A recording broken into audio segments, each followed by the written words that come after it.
500년하고도 3년이 지난 종교개혁 기념주일입니다. 종교개혁 기념일은 정확하게는 10월 31일이에요. 10월의 마지막 날이죠. 우리는 아마 한 30여 년 전부터 10월의 마지막 날 하면 이용의 잊혀진 계절이 생각이 나겠지만 그날은 매우 사실 의미가 있는 날이기도 합니다. 제가 20여 년 전 미국에 가서 지낼 때 제일 받았던 충격이 이 10월 30일에 일어난 일이에요. 우리는 이날을 신앙 안에서 종교개혁 기념일이다라고 생각하지만 미국을 비롯한 유럽의 거의 대부분의 모든 나라들, 그리고 지금 아마 한국도 10월 31일은 무슨 날이에요? 할로윈데이. 저는 그때까지는 할로윈데이라는 말을 들어보지도 못하고 갔는데 미국에서 할로윈데이는 대단합니다. 거의 10월 한 달 내내 이 할로윈데이 세일을 어마어마하게 해요. 받았던 그 충격. 여러분, 어느 날 집들이 이렇게 단장을 하기 시작을 하면 말이죠. 뭐로 단장을 하냐면 해골, 귀신, 막 이런 걸로 집을 막 주렁주렁 치장해요. 얼마나 그게 신앙 안에서 아무리 인형이고 이런 거 그래도 집에다 여러분 그런 거를 장식한다는 게 우리 입장에서 보면 도저히 이해가 안 되고, 그게 게다가 미국에서 기독교 국가라는 미국에서 그런 걸 볼 때 또 그런 걸 팔아요. 그러다가 마지막 10월 31일이 되면 학교에서 실제로 할로윈 행사를 합니다. 처음에 저희가 갔을 때 저희 아이들이 이제 10월 31일 날 학교에서 그 퍼레이드를 해요. 그러면 아이들이 뭐 그때 이제 뭐 한 달 전부터 세일을 해가지고 뭐 옷도 맞추고 뭐 해가지고요. 학교에서 그 옷 입고 행진합니다. 어떤 애들 막 귀신 복장하고 막 이러고. 그리고 밤에는 집집마다 다니면서 초콜릿, 설탕, 사탕 이렇게 받으며 다닐 때 여기가 지금 미국에 맞나? 이런 생각을 했던 적이 있어요. 바로 그 10월 31일이 공교롭게도 우리 개신교가 어떻게 보면 탄생하게 된 마르틴 루터에 의해서 비텐베르크 대학에 이제 당시에 면제부 판매를 반대하는 95개 조항이 게시됨으로 이제 일어났던 일인데, 중세교회는 성 베드로 성당을 지었습니다. 저도 전에 베드로 성당을 한번 가본 적이 있어요. 그 규모가 지금도 어마어마합니다. 그러니까 지금부터 최소한 500년도 더 된 그 건물인데 지금도 멀쩡해요. 멀쩡합니다. 웅장하고, 그거를 짓기 위해서 어마어마한 이 공사비가 들었을 때 그 건축비가 어디에서 나왔겠는가? 이제 사람들에게서 받는데 자금이 부족하다 보니까 사람들에게 이제 그 헌금을 하게 하기 위해서 뭐라고 가르쳤냐면, 사람들이 죽으면 오늘 우리는 믿는 사람은 천국에 가고 안 믿는 사람은 지옥에 간다. 당연히 그렇게 생각하지만요. 중세 사람들은 그렇게 생각하지를 않았어요. 중세 사람들은 예수님이나 사도 바울, 사도 베드로 같은 분들은 당연히 죽으면 천국으로 직행하지만 보통의 그리스도인들은 예수님 같은 정도가 아닌 사람들은 감히 천국에를 못 가는 거예요. 당연히 안 믿었던 완전 불신자는 지옥에 가겠지만 일반적인 이런 신앙인들은 이 땅에 살아있을 때 지은 죄를 죽은 다음에 씻어내는 그 기간이 필요하다. 그걸 뭐라고 그런다고요? 사실은 종교개혁이 1517년에 일어났는데 그로부터 약 200년 전에 여러분 아마 들어보셨던 게 있을 거예요. 단테의 신곡. 제가 일부러 단테의 신곡 이 세 편을 가지고 왔는데요. 200년 전 중세 유명한 이탈리 그 피렌체의 단테가 쓴 이 신곡이 세 편으로 됩니다. 하나는 지옥, 두 번째는 연옥, 세 번째는 천국. 중세 사람들은요, 사람은 죽으면 천국 간다고는 꿈도 못 꿨어요. 자기 자신을 볼 때. 여러분, 오늘 우리가 예수 믿으면서 나는 죽으면 천국 간다는 이 믿음의 확신을 가지고 여러분 어마어마한 기적 같은 일입니다. 당연히 연옥을 간다 그랬고 이것에 대해서 이제 사람들이 연옥에 가서는 상당한 기간 동안에 자기가 이 땅에서 지은 죄에 대해서 받아야 될 벌이 있어, 형벌. 그 형벌의 기간을 말하자면 헌금을 하면 그거를 단축시켜준다.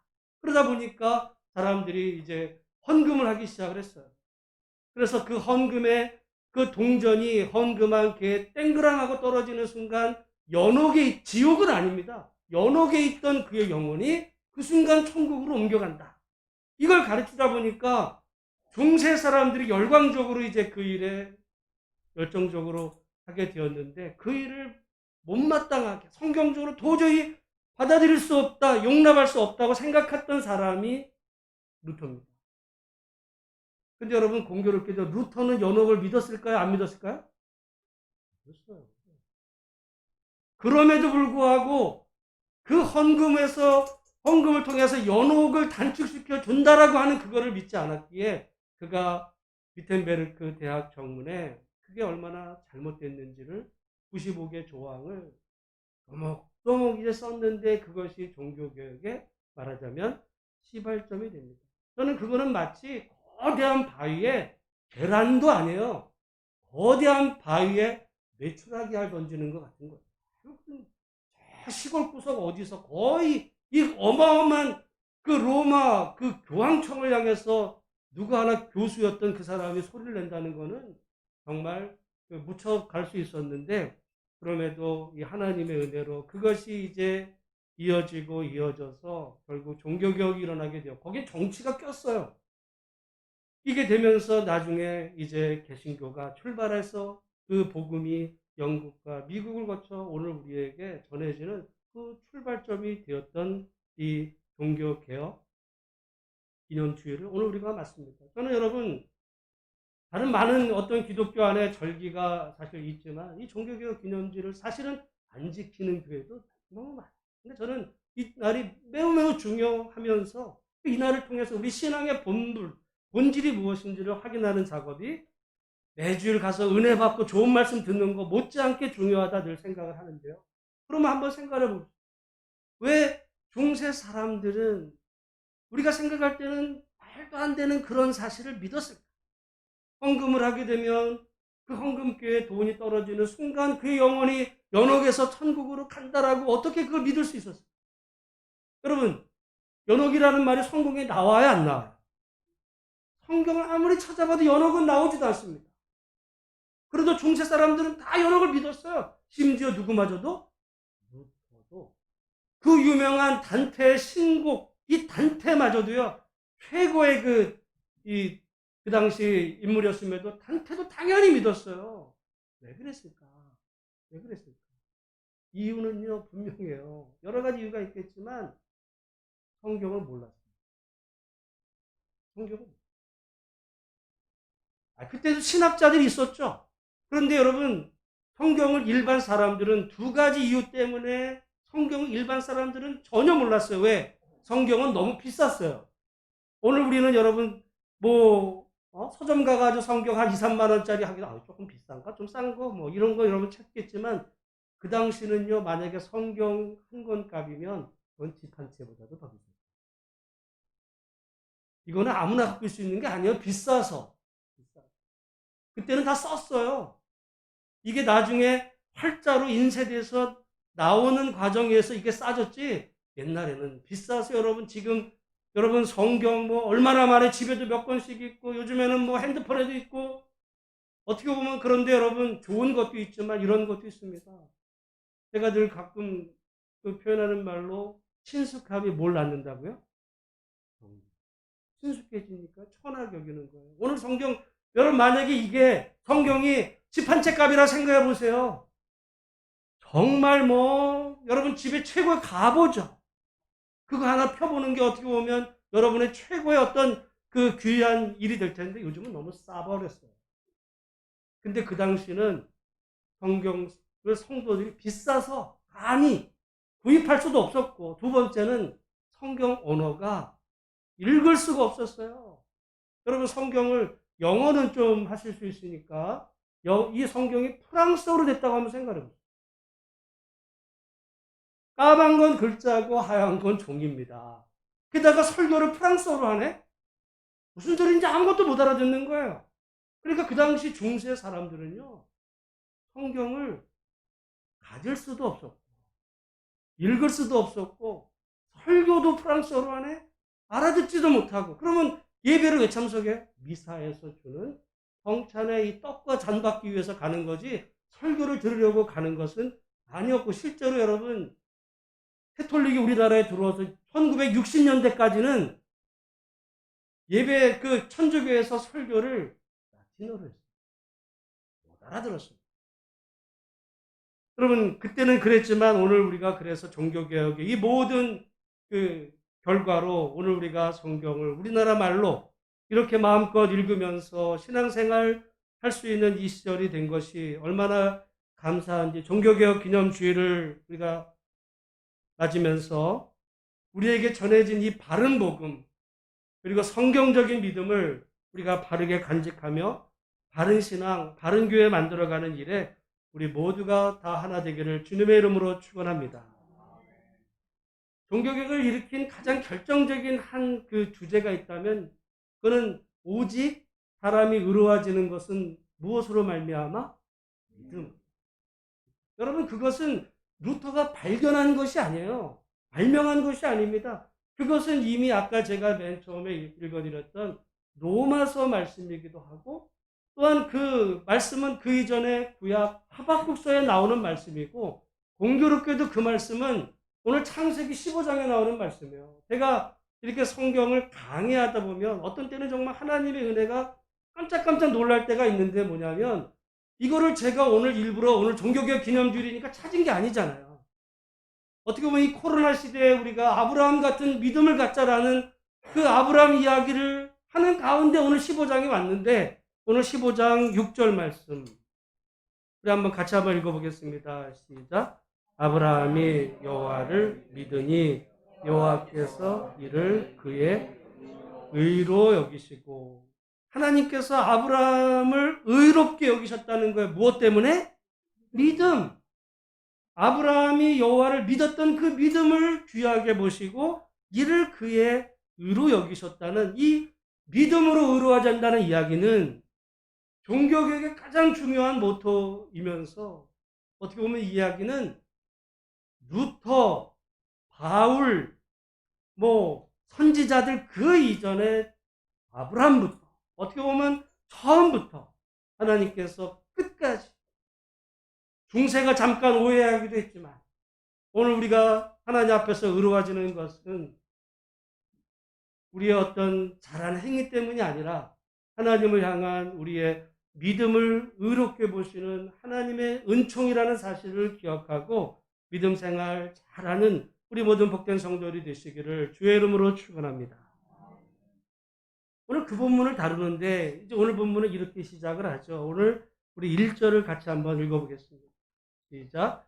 이후에 여호와의 말씀이 환상 중에 아브라함에게 임하여 이르시되 아브라함아 두려워하지 말라. 나는 네 방패요 너희 지극히 큰 상급이니라. 여기 하나님의 말씀이 아브라함에게 이제 말씀하시는데 뭐라고 말씀하시냐면 아브라함아 뭐 하지 말래요? 두려워하지 말라. 왜 두려워하지 말라 그랬을까요? 두려워했어요. 아니, 두려워하고 있는 상태에서 두려워하지 말라고 하시는 말씀이 적절하지, 두려움도 없는데 두려워하지 말라 그러면 아브라함이 뭐라 그러겠어요? 아니, 무슨 말씀이에요? 나 안 두려워. 두려움도 없는데요. 근데 지금 아브라함은 뭘 두려워했어요? 그 단서를, 성경은 그래서 재밌어요. 단서가 어떤 말이 나오냐면 15장 1절에 뭐라고 맨 처음에 나와요? 이후에. 물론 하나님께서 그에게 나타나셨기 때문에 두려울 수 있어요. 인간의 입장에서는. 그러나 여러분 그렇게 따지면은 애초에 창세기 12장 1절에서 내가 내게 지시할 땅으로 가라고 했을 때도 두려워하지 말라고 하셨기 때문에 말씀 안 하셨거든요.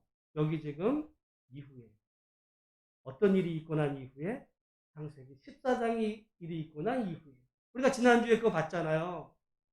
아브라함과 롯이 갈라섰고 롯이 요단 동편으로 가 있는 그곳에서 전쟁이 일어났습니다. 그 전쟁의 여파로 지금 이 롯이 이제 속한 곳이 남부 연합군이었는데 여기가 패하고 롯도 북쪽에 이제 끌려갔어요. 그돌라 오멜에게 끌려갔을 때 그 소식을 듣자마자 아브라함이 자기 집에서 길리운 318명을 데리고 야밤에 쳐들어가서는 그 모든 이제 빼앗겼던 것을 찾아왔습니다. 그러니까 이날 밤은 어떻게 보면 승리로 정말 기뻤던 밤인데 그러고 밤이 됐어요. 여러분 지금 막 전쟁을 끝냈는데 아브라함은 아무리 자기에게 318명이 있었지만 그거는 개인의 사병이고 상대방은 개인이에요, 적국이에요? 그건 나라예요, 나라. 나라를 상대로 잠깐 야간 기습은 성공했을지 모르지만 여러분 그러면 그돌라오멜 군은 가만히 있을까요? 똑같이 전열을 정비해서 제대로 쳐들어온다면 아브라함은 괜히 이 롯에게 이제 도움을 주려 했다가 자기의 모든 것을 다 잃을 수 있는 이런 그 상황 가운데 밤에 아브라함 마음속에 두려움이 찾아옵니다. 당연하지 않겠어요, 여러분? 당연하죠. 여러분, 전쟁과 전투는 다른 겁니다. 지금 잠깐 전투에서 이겼을 뿐이에요. 여러분, 우리가 6.25 때 가령 백마고지 전투, 정말 남과 북이 서로 이렇게 고지를 뺏고 빼기는 거 수많은 사람들이 여러분 죽고 죽였는데 잠깐 고지를 탈환했다 해서 끝났습니까? 아니요. 올라가서 고지 점령한 사람 다시 쳐들어오는 적군에 또 죽을 수 있는 그 두려움. 저는 오늘 본문에 나오는 아브라함이 가졌던 그 두려움 있을 때 하나님께서 말씀하신 거죠. 두려워하죠. 그리고 뭐라고 말씀했어요? 나는 내 뭐라고 말씀하십니까? 방패가 뭐예요? 전쟁에서 적군의 화살이나 이런 걸 막아줍니다. 그러니까 두려워하지 말라. 왜요? 내가 너를 막아줄 거니까 아브라함을 궁극적으로 막아주실 분은 내가 너를 막아줄 거니까 너는 두려워하지 말라. 여러분 우리가 성경을 읽다 보면 성경에서 제일 많이 강조하신 하나님의 말씀 명령 제1번은 뭐라고요? 두려워하지 말라. 부모를 공경하라도 아니에요. 여호와를 경외하라도 아니에요. 제일 많이 성경에서 나오는 말씀은 두려워하지 말라. 여러분 왜 두려워하지 말라 그랬을까? 생각을 해보면 우리 인간들은 어떤 상황이든 여러 가지 상황 때문에 두려워할 수밖에 없는 존재입니다. 아브라함도 지금 어떤 때 보면은 정말 적국을 이겼을 만큼 뭐 용맹한 맹서 같아 보이지만은 여러분 지금 두려움에 그날 밤에 벌벌 떨고 있는 그 아브라함의 모습 우리가 얼마든지 상상해 볼 수가 있어요. 골리앗 앞에서 물맷돌 5개로 용감하게 나갔던 다윗이니까 두려움이 없었을 것 같죠? 나중에 추적당하다 보니까 이방 나라로 가도왕 앞에 가가지고 그 얘기를 듣고는 자기가 침을 질질 흘리면서 미친 척 해야 했던 것이 다윗이었거든요. 사람은 누구라도 이 두려움에 사로잡히는 순간 여러분 꼼짝할 수 없는 이런 상황 가운데 있을 때 하나님께서 오늘 여러분 형편과 처지가 다 다를 수 있어요. 어떤 분은 지금 코로나 때문에 두려워할 수도 있습니다. 아니면 이 코로나의 여파로 우리 경제적인 문제가 어렵다든지 건강의 문제라든지 뭐 나는 괜찮은데 우리 자식의 문제라든지 부모가 걱정이라든지 여러 가지 상황이 있을 때 하나님은 그 형편과 처지가 다 다를지라도 동일하게 우리에게 말씀하세요. 이 코로나 시대에 우리에게 두려워하지 말라고. 여러분 오늘 예배드리는 우리 성도들이 정말 이 하나님을 의지함으로 여러분 마음속에 있는 두려움 하나님께서 내가 내 방패가 되어주시겠다 약속하신 그 말씀을 받아 정말 여러분 마음속에 두려움이 아니라 하나님의 말씀으로 가득 차는 은혜가 있으시기를 주님의 이름으로 축원합니다. 여러분 아브라함 한 가지 물어볼게요. 아브라함은 두려움이 있었던 사람일까요? 없었던 사람일까요? 당연히 오늘 본문에 보면 있었던 사람 같은데 어떤 때 보면은 여러분 자기 조카 롯이 사로잡혔다는 이야기를 듣자마자 아브라함이 어떻게 합니까? 자기에게 길려진 그 사람들을 데리고 당장에 쫓아갔어요. 상대방은 어마어마한 적국인데 쳐들어갔던 그 아브라함을 보면 아브라함은 두려움이 있는 사람이 없는 사람이에요. 없는 사람 같아 보여. 용감한 사람 같아 보여요. 대단한 사람 같아 보입니다. 남들 같으면 나서지도 못하는데 그 일을 어떻게 했을까? 근데 여러분 그 전에 잠깐 보면 하나님께서 내가 내게 지시할 땅으로 가라 했을 때 아브라함이 가나안 땅으로 오잖아요. 근데 그 땅에 기근이 있자 아브라함이 어떻게 합니까? 그냥 떠나요. 어디로? 애국으로. 왜 떠났을까요? 살라고. 살라고 하는 이야기는 반대로 보면 죽을까 봐. 거기 있다가는 굶어 죽을까 봐. 굶어 죽을까 봐 떠난 거예요. 애국으로. 근데 그렇게 해서 살라고 갔는데 여러분 애국 사람들은 이상한 것 같아. 이 할머니들을 좋아하시는지 그 사라가 최소 65세 이상이었거든요. 왜냐하면 아브라함과 사라 10살 차이가 나는데 떠났을 때 아브라함의 나이가 75세면 떠나는 순간 이 사라의 나이는 65세였어요.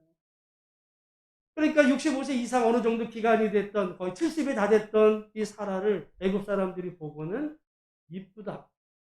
이쁘다고 이제 만약에 그 자기 아내를 가리켜서 아내라 그러면은 그 아내를 뺏기 위해서 이 애굽 사람들이 자기를 죽일까 봐. 자기 아내 사례를 뭐라고 그래요? 루이라. 왜 그랬어요? 왜 거짓말했어요? 죽을까 봐. 두려웠기 때문에. 그러니까 아브라함은 어떤 사람, 용감한 사람의 걱정이에요. 걱정입니다.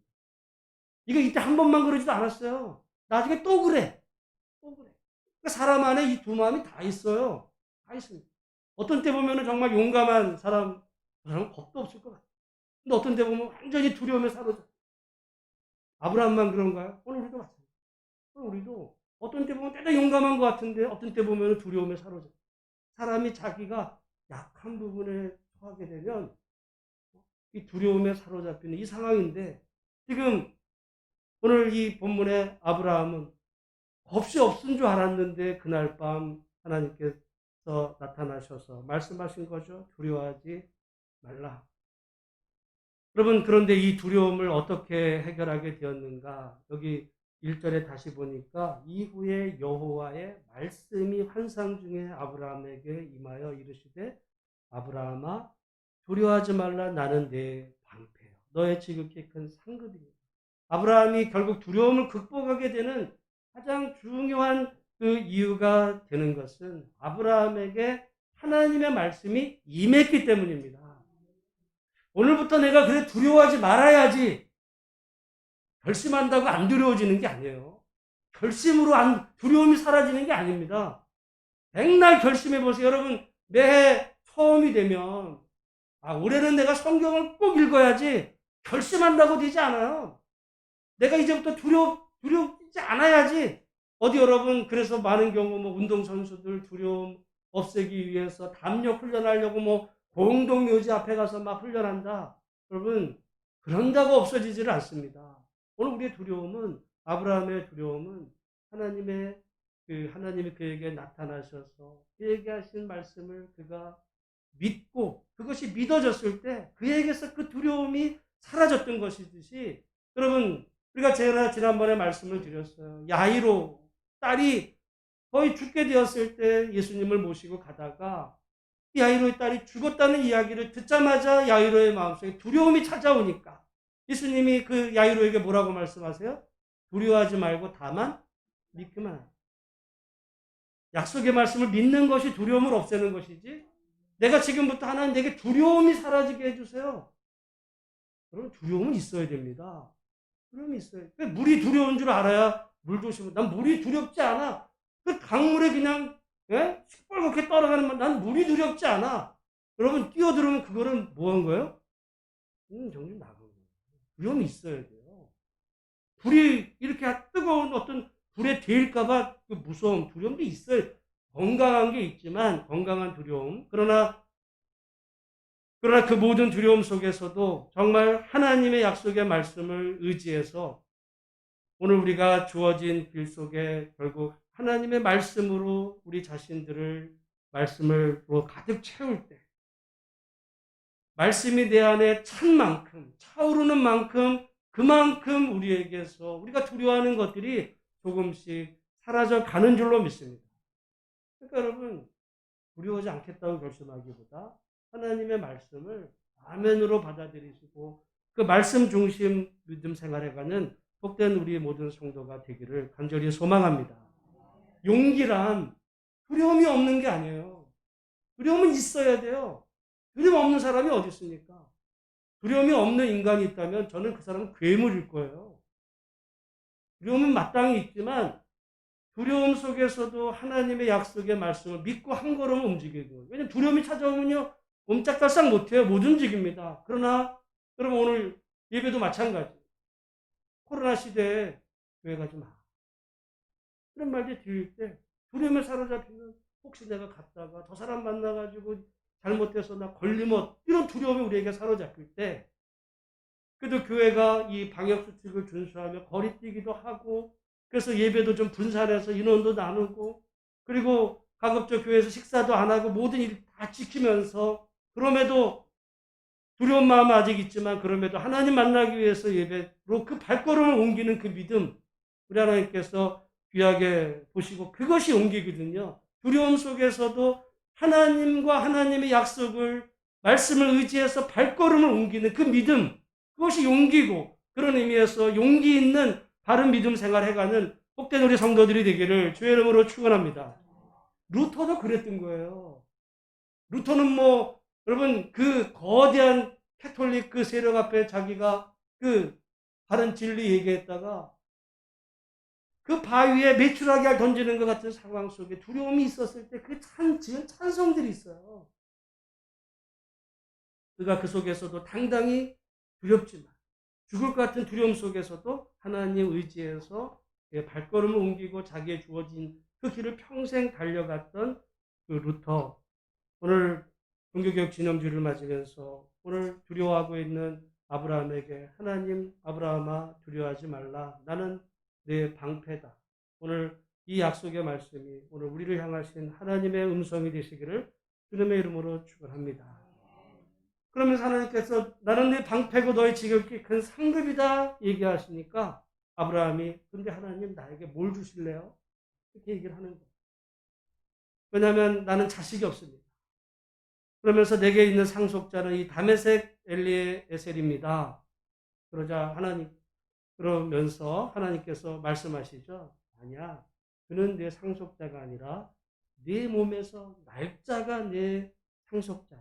그러고는 그를 이끌고 이제 밖에 나가 밤하늘 무뼈를 바라보시면서 말씀하시죠. 저 무뼈를 바라보면 네가 셀 수 있겠냐?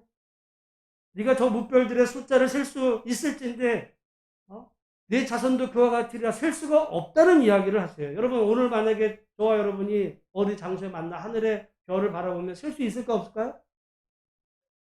셀 수 있어요. 몇 개나 돼 지금 하늘이 오염돼가지고 별로 안 돼. 많아봐야 100개 넘을까? 지금은 셀 수 있어요.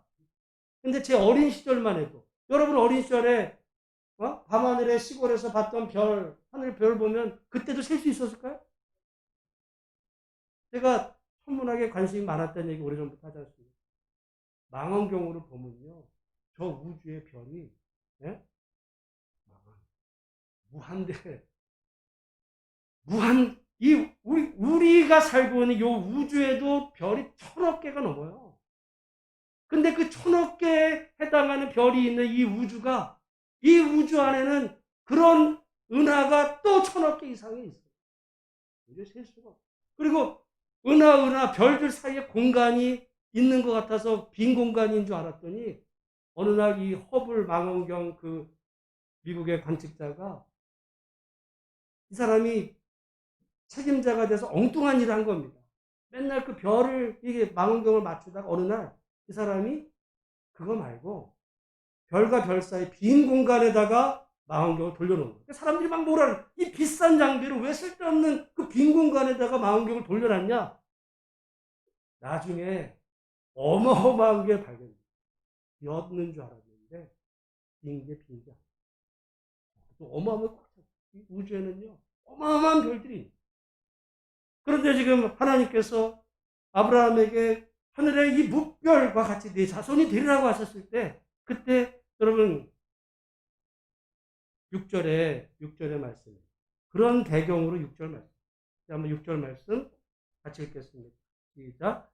아브라함이 여호와를 믿으니 여호와께서 이를 그의 의로 여기시고. 여러분, 우리 이렇게 생각해 볼 수 있어요. 아니, 하나님, 그래도 아들을 한 명이나 주시고서 지금 얘기를 하시면 내가 믿어볼 수 있어요. 사실은 이때는 하나님께서 아브라함에게 내가 내게 지시할 땅으로 떠나라고 말씀하신 이후 약 10년이 흘렀다고 그래요. 그럼 그때 나이 75세니까 지금은 아브라함 나이가 대략 몇 살이에요? 85세. 10년이 지났, 하나님 약속하신 지 10년이 지났어. 그러면 한 명쯤은 있어야 되잖아요.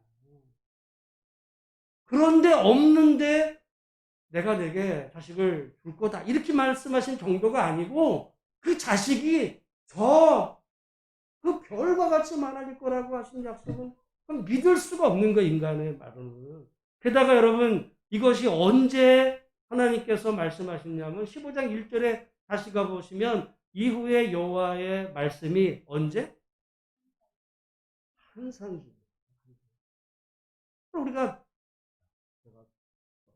자식이 귀하다 보면 꿈꿨나? 헛것봤나? 이렇게 생각할 수 있어요. 항상. 근데 그 속에서 하신 말씀을 아브라함이 어떻게 했대요? 두 가지를 믿은 거예요. 하나는 그렇게 말씀하신 하나님을 믿은 거고, 그리고 두 번째는 그 하나님이 말씀하신 말씀의 내용을 믿은 거예요. 오늘 우리도 동일합니다.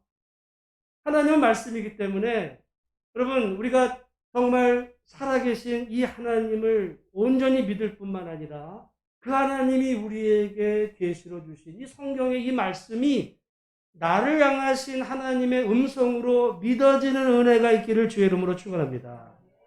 여러분, 아브라함은 그 하나님의 말씀을 믿었을 때 뭐가 손에 만져진 게 있어서 믿은 게 아니에요. 우리는 어떻게 합니까? 만져줘봐야 믿지.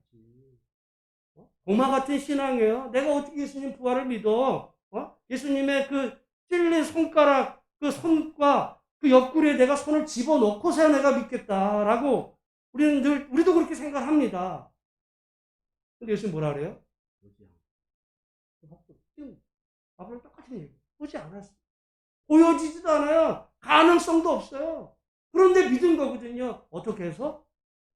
둘 중에 하나입니다. 하나는 정신이 나갔거나 하나는 그거는 두 번째는 은혜. 여러분, 은혜 받으면 어떻게 돼요? 은혜 받으면 믿어지는 줄로 믿습니다. 왜 안 믿어져요? 은혜가 없어서 안 믿어지는 거예요. 은혜가 없어서. 성경 공부 많이 하면 믿어질 것 같죠? 안 믿어져요. 믿어진 다음에 성경 공부를 해야 내가 믿는 게 확실해지는 거지. 안 믿어지는데 많이 공부 가르쳐가지고 안 믿어집니다. 그렇게 따지면. 안 믿어져. 괜히 자기가 안 믿는 이야기에 대해서 반론을 할 수 있는 말빨맛이 더 멀어져요. 오늘 아브라함이 그리고 여호와의 말씀이 그에게 믿어졌다. 저는요, 신앙을 제가 한 10년 완전 떠난 적이 있었다고 그랬잖아요. 다시 돌아왔을 때, 저는 이 말씀이 너무 감사하고 또 분명한 것은 무슨 연구를 통해서 공부를 많이 하니까 신학교에 가서 공부해서 믿음이 좋아진 게 아니에요. 죄송한 이야기지만 믿음이 뜨거운 사람이 신학교 가면 믿음이 많이 식어요. 이거는 신학교의 비밀 같은 얘기입니다. 그나마 믿음이 있으니까 그걸 견디죠. 믿음 없이 신학 가면 신학교 못 견딥니다. 오늘 우리에게 중요한 것은 이 하나님을 향한 이 말씀이 믿어지는 거예요. 여러분, 오늘 지금 이 말씀 속에 어떤 분은 말씀이 그냥 튕겨나가는 분이 있어요.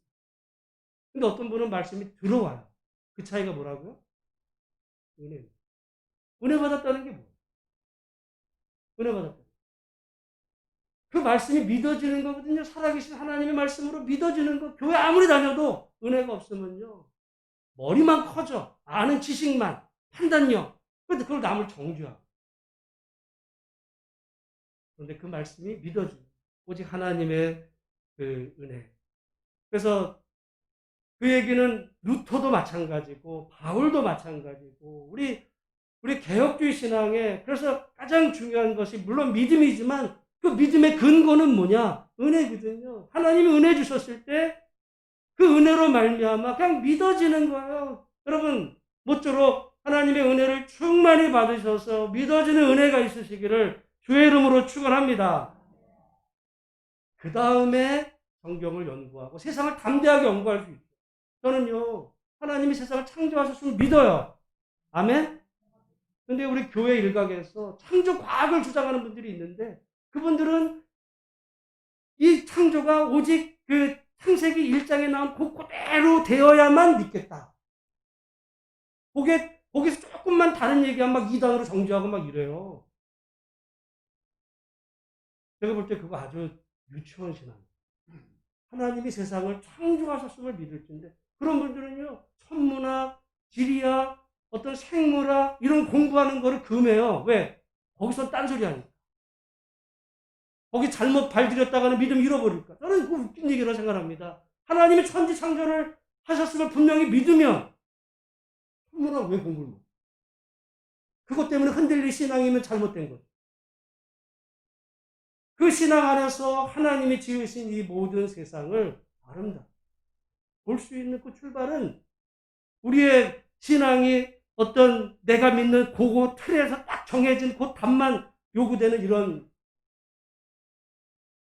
초보 신앙이 아니라 살아계신 하나님이 믿어요.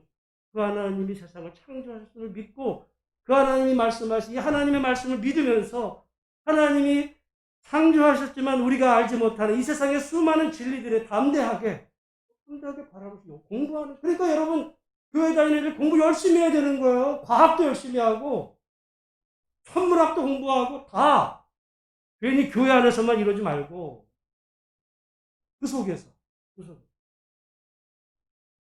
오늘 종교개혁기념제 그래서 종교개혁자들의 중요한 모토 가운데 하나가 모든 진리는 하나님의 진리. 모든 진리. 그럼 오늘 우리에게 주어진 이 진리의 말씀, 오늘 종교개혁기념제 아브라함이 여호와를 믿으니 여호와께서 이를 그의 의로 여기셨던 그 은혜와 믿음이 여러분 안에 충만하시기를 주님의 이름으로 축복합니다. 우리 결론적으로 처음에 말씀드렸듯이 두려워하고 있는 아브라함에게 하나님이 두려워하지 마십시오. 오늘 혹시 여러분 가운데 어떤 이유로든 두려운 마음이 있어요. 두려워하지 말라라고 하는 이 말씀이 여러분을 향하신 하나님의 음성으로 들려지는 은혜가 있습니다. 주님의 이름으로 축복합니다. 기도하겠습니다. 하나님 아버지 감사합니다. 오늘 우리에게 허락하신 이 종교개혁 기념주일을 우리가 맞으며 하나님 믿음으로 주님을 바라보게 하시고 오늘 우리가 이 땅을 살아가는 가운데 우리들의 생각 속에 현실 속에 이해되지 않는 일들이 있다 할지라도 하나님의 은혜로 말미암아 믿어지는 은혜가 있게 주여 도와 주시옵소서. 하나님 그러나 그 믿음의 근거가 오직 성경 하나님의 말씀에 위배되지 않게 도와주시고 우리가 세상의 헛된 진리를 잘못 믿음으로 하나님을 오판하지 않게 도와주시고 하나님 오직 성경을 소중히 여기며 하나님을 사랑하며 우리에게 주어진 인생길을 걸어가는 복된 성도들이 다 되도록 주께서 복을 내리워 주옵소서. 주님 앞에 오늘 예물을 드리고자 합니다. 드리는 손길을 우리 하나님께서 연락하시고 이 예물이 하나님의 나라 영광을 위해 쓰임받는 귀한 예물로 주님께서 연락해 주시기를 또한 우리의 소원과 기도의 제목 가운데도 함께 하시기를 간절히 빌고 소망하올 때에 살아계신 우리 주 예수 이름 받들어 간절히 기도드려 싸움나이다.